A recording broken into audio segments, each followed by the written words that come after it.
أعوذ بالله من الشيطان الرجيم. بسم الله الرحمن الرحيم. السلام عليكم ورحمة الله وبركاته.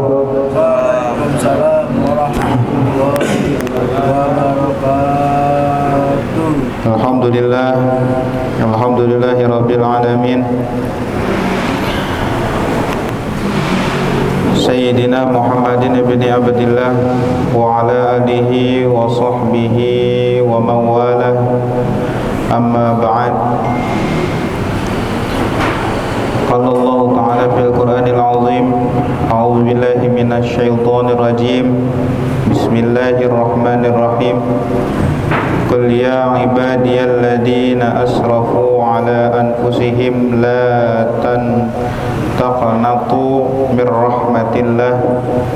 Innallaha yaghfiru dzunuba jami'a innahu huwal ghafurur rahim. Ya, pertama-tama mari kita panjatkan selalu puji serta syukur kita kehadirat Allah Subhanahu wa taala yang telah memberikan karunia nikmat iman, nikmat Islam, sehat walafiat. Dan tak lupa pula mari kita curahkan selalu salawat kita kepada baginda alam kita, Habibana wa Nabiyana Karim Muhammad sallallahu alaihi wasallam, kepada sahabatnya, kepada umatnya, dan juga tabi'in-tabi'atnya. Dan tak lupa pula yang pertama-tama yang saya hormati kepada owner PT Syariah Mobil Indo, Bapak Haji Martin beserta keluarga. Dan tak lupa pula seluruh karyawan-karyawati PT Syariah Mobil Indo. Semoga disehatkan selalu badannya, dilancarkan selalu rezekinya, amin ya Allah ya Rabbal Alamin. Sebagai awalan, Qul ya ibadiyalladzi, di sini dikatakan di surah Az-Zumar ya, ayat 53, wahai hamba-hambaku ya yang melampaui batas terhadap diri mereka sendiri, janganlah kita berputus asa dari rahmatnya Allah, karena sesungguhnya Allah itu Maha Pengampun dosa-dosa kita ya, semuanya ya, sesungguhnya Dialah yang mengampuni. Kita ini pemaksiat yang handal, benar nggak? Tapi pemaksiat handal ini adalah suatu hamba yang paling dicintai, karena yang paling dicintai sama Allah. Kenapa? Ya, karena lebih baik ya orang lebih baik orang yang menangisi dosanya, yang menyesali kemaksiatannya, yang jauh ya lebih merdu di pendengaran Allah daripada orang yang bertasbih ya, ahli ibadah ataupun ahli lainnya ya, yang ada di dalam dirinya ada kesombongan tuh ya. Jadi orang-orang yang maksiat ini orang-orang yang paling ditunggu sama Allah. Ditunggunya apa? Ditunggunya pintu taubat ya, ditunggunya hidayah gitu. Jadi jangan salah kaprah kita ya, atau salah pengertian. Dosa kita udah banyak ya, semuanya maksiat udah kita lakuin ya, apapun itu. Tapi ya kita udah pesimis ya, Allah ngampunin kita kagak ya, Allah ngampunin gua kagak ya, padahal Allah lagi nunggu ya, lagi nunggu hamba tersayangnya, hamba tersayang ini lagi nunggu ya kita pulang ya balik lagi sama Allah walaupun udah berkali-kali gitu ya. Jangan sampai pesimis, kita berulang kali bertobat ya, itu tandanya Allah masih cinta ya kepada kita gitu. Jadi ya seringkali ya kita kejam pada diri kita sendiri ya, kepada kita seringkali kita menghakimi bahwa rasanya kita udah kotor banget ya, ataupun pasti Allah nggak bakal ngampunin kita ya, padahal mah enggak gitu ya. Padahal dijelaskan di hadis qudsi ya, wahai anak Adam, sesungguhnya jika engkau memohon kepadaku dan jika mengharap kepadaku, maka aku akan mengampuni dosa yang ada pada dirimu ya. Dan Allah nggak peduli ya, Allah nggak peduli ya jika dosanya sampai awan ya, sampai langit ya, lebih dari gunung ataupun semesta lah gitu ya, dengan membawa kesalahan sepenuh semuanya ya, Allah nggak mandang ya. Yang Allah pandang itu adalah ya tangisannya ataupun keikhlasannya itu, karena pengen balik ya sama, pengen deket lagi sama Allah ya, sadar kita udah terlalu jauh banget, itu dia ya.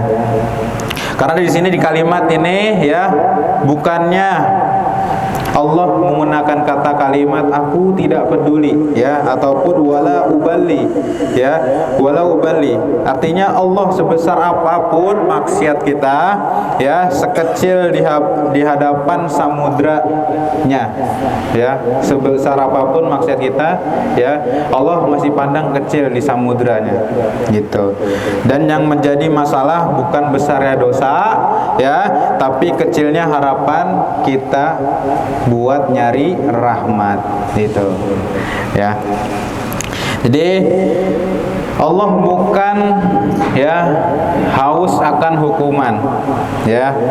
Allah itu Ar-Rahman Ar-Rahim ya. Saat seseorang ya melakukan maksiat, Allah nggak langsung nyabut nyawanya, bener nggak? Ya, bener. Ya bisa aja Allah nyabut langsung nyawanya lagi maksiat. Ya, tapi Allah masih nunggu, ya, masih sabar, ya, karena masih ada sifat-sifat Allah, ya, Asmaul Husna tuh, ya, semuanya sifat Allah udah tertentu di situ, ya, pasti semuanya udah pasti. Gitu. Karena sedang menunggu Allah, ya, menunggu balik. Lalu, ya, Allah memanggil mereka yang maksiat dengan sebutan ya ibadi, bukan wala ubali, ya. Wahai hamba-hambaku, Allah tidak memanggil, ya, bukan wahai pendosa, ya, itu. Jadi Allah memanggil kita wahai hamba-hambaku, bukan wahai pendosa. Nggak ada dalam Al-Quran, ya. Misalkan kita pengen bertaubat, wahai para pendosa, Allah masih nyebut wahai hambaku, itu nggak ada. Wahai ahlun nar, nggak ada, ya. Wahai ahli neraka, nggak ada Allah nyebut kayak gitu. Masih tetap Allah nyebut wahai hamba-hambaku, saking cintanya kepada hamba kita sendiri, kepada diri kita sendiri, buat kita pulang kepada Allah, gitu. Jadi jangan kita, ya, jangan Allah nunggu, ya, kita yang nyamperin kudunya, gitu. Jadi ketika seseorang sudah pasrah, ya, ataupun udah bingung lah, gitu, jangan sampai kita putus asa, ya. Karena itu Allah masih menunggu kita, itu. Jadi, ya, kenapa Allah menunggu kita? Nah, pertanyaan. Allah menunggu kita karena tahu bahwa manusia tempatnya kesalahan dan lupa itu. Tapi jangan dilupa-lupain ya. Al insanu mahallu khata wan nisya ya. Jika Allah ingin ciptakan makhluk ya yang tidak berdosa, ngapain ciptain kita ya? Benar nggak? Malaikat udah diciptain sama Allah gitu ya. Makanya Allah ciptakan kita ya tak luput dari lupa, tak luput dari kesalahan itu. Jadi disinilah menciptakan manusia karena Allah ingin menunjukkan sifat Ghafur sama sifat Afu. Apa? Ada tahu Ghafur? Ghafur maha pengampun. Nah, Afu bukan Afu. Afu pemaaf itu ya. Secara hamba yang maksiat namun hatinya hancur karena menyesal jauh lebih baik ya dicintai Allah daripada seorang ahli ibadah yang merasa dirinya suci lalu merendahkan orang lain. Tuh ya. Jadi itu tadi ya kata-kata tadi ya. Jadi tidak perlu kita menjadi suci ya, nggak perlu kita menjadi wali ya buat balik lagi sama Allah ya. Jangan nunggu kita suci baru mau sholat ya, jangan nunggu benar-benar mau tobat ya. Justru kita butuh ya, butuh mandi gitu. Artinya justru karena kita sakit kita butuh obat. Itu dia baliknya ya.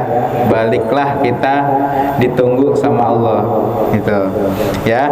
Innallaha yuhibbut tawwabi wa yuhibbul mutatahhirin. Hafal ya. Sesungguhnya Allah menyukai orang-orang yang bertaubat dan menyukai orang-orang yang menyucikan diri. Berapa kali pun udah gak apa-apa ya gitu ya. Kata tawabin di sini menggunakan mubalaghah yaitu pengulangan ya. Jadi artinya Allah menyintai orang-orang yang berulang-ulang ya jatuh dalam dosa tapi berulang-ulang pula kembali bangkit untuk bertobat. Tuh ya. Jadi nggak bosan ya menerima tobat Allah ya. Kita spam terus Allah gitu misalkan tobat kita spam terus hampir tiap hari ataupun tiap bulan lah.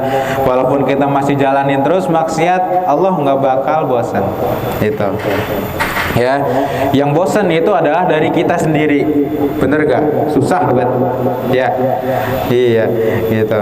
Jadi jangan merasa beban dosa kita seberat gunung ya.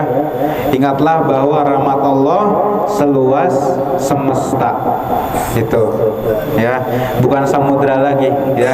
Ini mah semesta. Semesta tahu ya, semuanya langit bumi gitu ya. Jadi pintu masih terbuka selagi belum hari kiamat gitu. Allah sedang menunggu kita ya. Jangan sepertiga malam ya. Kadang kita susah ya. Semua sehabis sholat ya. Lebih baik sih sepertiga malam gitu. Karena menunggu setiap hela napas kita. Jadi jangan ya kebanyakan bisikan-bisikan setan yang mengatakan ya kita nggak layak diampunin ya. Lalu